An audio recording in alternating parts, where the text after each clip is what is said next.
টানা খরতাপ থেকে স্বস্তি পেতে বৃষ্টির আশায় রাজশাহীতে ব্যাঙের বিয়ে দেওয়া হয়েছে। প্রতীকী এই বিয়ের আয়োজন করা হয় রাজশাহীর পবা উপজেলার ভুগরৈল পশ্চিম আদিবাসী পাড়ায়। এই গ্রামের বাসিন্দারা সাঁওতাল, তবে খ্রিস্টান ধর্মের অনুসারী। বৃহস্পতিবার দুপুরে সাঁওতালি রীতিনীতি অনুযায়ী ব্যাঙের বিয়ের আনুষ্ঠানিকতা সম্পন্ন হয়। গ্রামের একমাত্র চার্চের শিক্ষক অঞ্জলি বিশ্বাস সহ কয়েকজন ব্যাঙের বিয়ের আয়োজন করেন।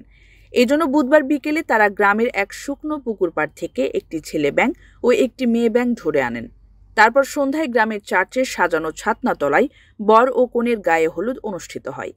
এই বিয়েতে বরের নাম রাখা হয় শিমুল আর কনের নাম মেঘলা বিশ্বাস। গায়ে হলুদের পর কনেকে রাখা হয়েছিল গ্রামের আলফোন্স বিশ্বাসের বাড়িতে। বৃহস্পতিবার দুপুরে গ্রামের নারী ও শিশু কিশোরীরা নেচে গিয়ে নানা আনুষ্ঠানিকতা পালন করেন। এরপর সবাই লাইন ধরে গ্রামের বয়োজ্যেষ্ঠ নারীদের আশীর্বাদ নিয়ে বরযাত্রী হিসেবে বর নিয়ে রওনা দেয়। সঙ্গে যান বরের প্রতীকী বাবা সৈকত বিশ্বাস আর প্রতীকী মা ভাবনা বিশ্বাস নামের দুই শিশু।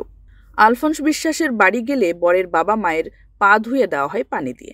তারপর সবাই বাড়িতে কনের জন্য অপেক্ষা করতে থাকেন। কনের সাজানো শেষ হলে অঞ্জলি বিশ্বাস পুরোহিত সেজে বর কনের বিয়ের আনুষ্ঠানিকতা শেষ হয়। এরপর বর শিমুলের হাত দিয়ে কনে মেঘলার মাথায় সিঁদুর পরিয়ে দেওয়া হয়। খাওয়া দাওয়ার পর শেষ হয় বিয়ের আনুষ্ঠানিকতা। পরে বর কনেকে একটি পুকুরে ছেড়ে দেওয়া হয়। বিয়ের আয়োজক অঞ্জলি বিশ্বাস বলেন, টানা খরায় পথঘাট পুড়ে যাচ্ছে, সব ফসলের ক্ষতি হচ্ছে, পশু পাখি ও অন্যান্য প্রাণী কষ্ট পাচ্ছে পানির অভাবে। আমরা বিশ্বাস করি ব্যাঙের বিয়ে দিলে বৃষ্টি হবে, তাই আমাদের সামাজিক রীতিনীতি অনুযায়ী 2 কোলা ব্যাঙের বিয়ে দেওয়া হলো।